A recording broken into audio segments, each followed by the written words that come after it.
Is the Tennessee Board of Judicial Conduct the most corrupt entity in Tennessee's criminal justice system? I'll let you decide.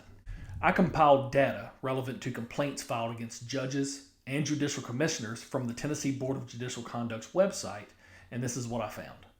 From January 2021 to September 2023, there were approximately 927 complaints filed against judges and or judicial commissioners. I say approximately because the website is missing a few months of data.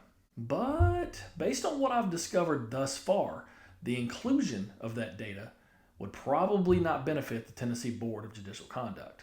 They also conveniently added an other section to the outcomes of their investigations, which was about 9% of findings. Lord knows the word other is about as arcane as you can get in an investigatory outcome, but I'm sure they're not trying to hide anything. Of those 927 complaints, 842, or about 91%, were dismissed.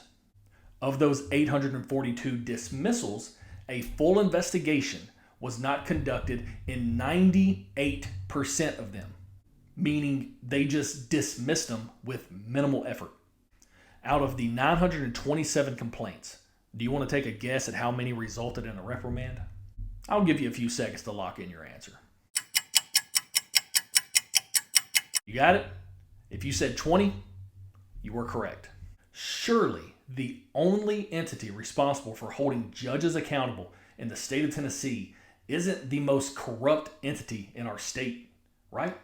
Well, we put it to the test by gathering substantial evidence on multiple judicial commissioners in a Middle Tennessee judicial commissioner's office. We discovered both criminal activity and ethics violations on behalf of 7 judicial commissioners in this office, which resulted in either terminations or resignations. But when we submitted the evidence to the Tennessee Board of Judicial Conduct, to my surprise, it was dismissed without an investigation even being conducted, which aligned perfectly with the data that I compiled. Their reason for dismissal was a lack of probable cause, but we all know that isn't true. I conducted investigations for almost 10 years as a law enforcement officer, which resulted in hundreds of convictions. I know we had probable cause because we submitted physical evidence. But this is where things get a little weird.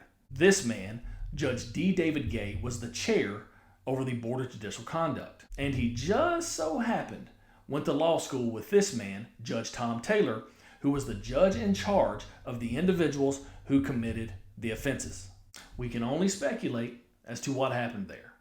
It's not like judges look out for one another or anything. Do you believe in coincidences? If that doesn't irritate you, this will. Any complaint filed with the Tennessee Board of Judicial Conduct and their outcomes is inaccessible by the citizens of this state. So let me get this straight, Tennessee. An entity composed of multiple public officials that investigates other public officials is not public information? Let's not make it obvious what's going on here. Oh, it gets better. There are 8 current or former judges along with 2 attorneys on this board. That isn't a conflict of interest at all. Only 6 individuals on this board have never been an attorney. But, wait for it, 2 of them are from Memphis, the exact same place the former chair went to law school, and one of them is a retired FBI agent. Coincidence? There's that word again. Criminal justice reform is a must, ladies and gentlemen, and this man right here stated it was a priority when he ran for governor. I have said for years that judges have too much power and not enough oversight. If you are an elected official with the Tennessee legislature, dismantling the Tennessee Board of Judicial Conduct is a great place to begin for criminal justice reform. Make all complaints public, which they should be anyway. And if you want true accountability, which we all know you don't, this is how you hold judges accountable.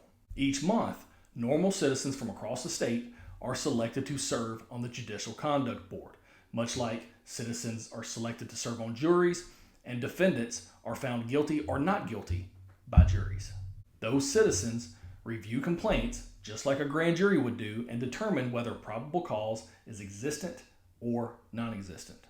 I think I speak for the overwhelming majority of Tennesseans whenever I say that if you did it that way, 91% of complaints wouldn't be dismissed, and there would be a lot more than 20 reprimands out of 927 complaints.